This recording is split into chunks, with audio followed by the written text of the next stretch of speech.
غلام حسین اسماعیلی رئیس دفتر سید ابراهیم رئیسی روز 21 مای سال 2024 در مصاحبه مفصلش با خبرگزاری دولتی ایرنا برخی تفصیلات حادثه سقوط چرخبال رئیس جمهوری ایران نقل کرد.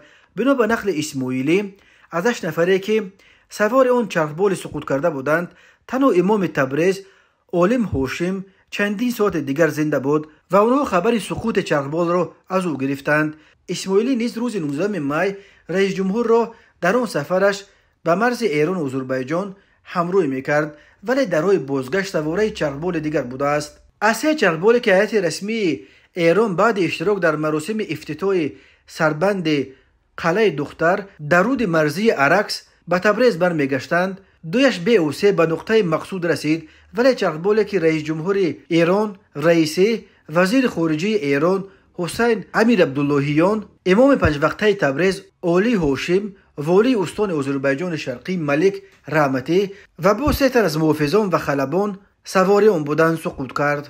بنا به نقل اسماعیلی، در راه بازگشت چرخبال رئیس جمهور در بین بود، ولی همان وقتی که آنها از میان یک ابر در بالای کون مس سنگون در استان آذربایجان شرقی عبور میکردند، چرخبال رئیسی ناگهان ناپدید شد. غلام حسین اسماعیلی گفت: ما در هوای صاف به سمت تبریز حرکت کردیم و در میانه مسیر به یک ابر رسیدیم. خلبان بالگرد حامل رئیس جمهور هنگام رسیدن به ابر دستور افزایش ارتفاع داد، اما پس از افزایش ارتفاع اثری از بالگرد حامل رئیس جمهور نبود. از همان لحظه که اعلام کردند که ارتباط رادیویی وجود ندارد، تماس‌های با تلفن شهید سردار مصطفی، دکتر امیر عبداللهیان، امام جمعه و استاندار برقرار کردیم.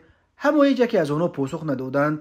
رهبر دفتر رئیس جمهور ایران افزود که او و وزیر انرژتیک علی اکبر مهرابیان و وزیر رای ایران مرداد بزرپوش در چرخبال بعدی بودند. چرخبال آنها بعد چندین دور زدن در آن منطقه بالای کون مس سنگون فرود آمد و آنها هرچی تلاش کردند یگان تلفن جواب نمیداد. بالاخره به خلبان چرخبال آنها میسر شد است که به تلفن همراه خلبان کاپیتان مصطفی تماس برقرار کنند، اما به جای او کاپیتان مصطفی آیت الله عالم خوشم پاسخ داده است و خبر داده است که حال من خوب نیست و ما به در افتادیم. غلام حسین اسماعیلی افزود که ایشان اطلاعات خاصی بیان نکردند. بنده نیز با همان شماره تلفن تماس گرفت.